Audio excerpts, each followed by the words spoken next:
হ্যাঁ, পার ক্যামেরা আমরা রেন্টে নেব। আচ্ছা, কিরকম খরচ হবে বা প্রাথমিক? আমরা যেটা প্রজেক্ট করেছি টোটাল আমাদের এটা পার্ট 3-তে 12 দিন মতো 12 দিন মতো পরীক্ষা চলবে। সেখানে আমাদের এস্টিমেটেড কস্ট হচ্ছে 10 থেকে 12 লাখ এস্টিমেটেড কস্ট। কি করতে না, হবে? কলেজে কোনো পরিমাণ আমরা হেল্প নিব না।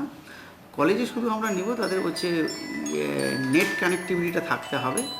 হ্যাঁ, নেট কানেক্টিভিটিটা থাকলেই আর আমরা ক্যামেরা ইনস্টল করব। আমরা যাদের এজেন্সিকে আমরা করব, তারা ডাইরেক্ট ইনস্টল করবে এবং তাদের লোক থাকবে এবং তার সিস্টেমটাকে রান করানোর জন্য তাদেরই লোক থাকবে এবং কলেজের ইটিভি আর এই সিসিটিভির আমরা হেল্প নিব না।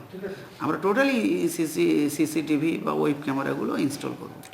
আমরা এস্টিমেটেড দিয়েছি, ধরো আমাদের বিভিন্ন পরীক্ষাতে আমরা যতগুলো রুমে হবে প্রত্যেক রুমে একটা করে ওয়েব ক্যামেরা থাকবে। কতগুলো কলেজ? আমাদের 20টা সেন্টার আছে।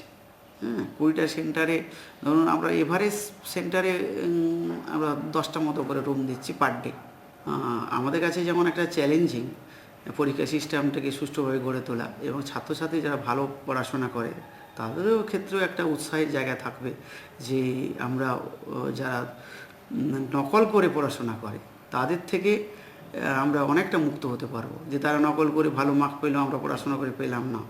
এবং এটা অনেক সময় প্রিন্সিপালরা যারা থাকেন বা পরীক্ষা ইনচার্জে থাকে তাদের ক্ষেত্রেও অনেকটা সুবিধা হবে, যে ওনারাও কন্ট্রোল করতে পারবে। যদি আমার একটা হলে একটা সেন্টারে 20টা রুমে পরীক্ষা হচ্ছে, তার নজরদারিটা ঘুরে ঘুরে করাটা সম্ভব হয় না। সেই ক্ষেত্রে উনিও সুবিধা পাবেন আর আমার ক্ষেত্রে এখন খুব সহজ হয়ে গেছে। পেনের মধ্যে ছোট ক্যামেরা বসিয়ে তারা সহজেই হচ্ছে নকলের বন্দোবস্ত করে নিচ্ছে।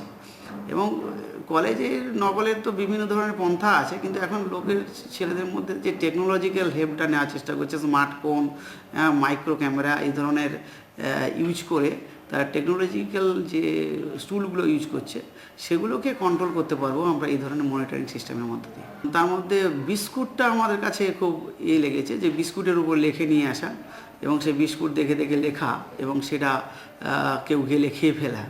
এটা একটা নতুন টেকনিকের মধ্যে এটা